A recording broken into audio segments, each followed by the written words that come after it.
Welcome to Luca is a Billionaire, where the only thing I invest in is your answers. In this video, I will show how to fix Toyota Corolla air conditioner.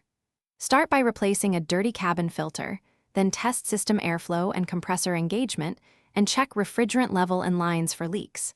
Use basic tools like a gauge, lamp, and gloves, and always disconnect the battery before deeper work. If you spot a leak or no clutch engagement, consider a professional diagnosis to avoid costly mistakes. Most cooling problems stem from low refrigerant, clogged filters, or a failing compressor clutch, and you can often diagnose these with simple tests. Test pressures with a gauge and watch for abnormal readings, then inspect the compressor clutch for noise or failure to engage. Replace worn belts and clean debris from condenser fins to restore proper airflow, and always follow safety steps like wearing gloves and eye protection. Begin with easy fixes. Swap the cabin filter and clean the condenser, then move on to pressure testing the system for leaks using accurate gauges. If pressures indicate low refrigerant, locate and fix leaks before recharging to specified levels.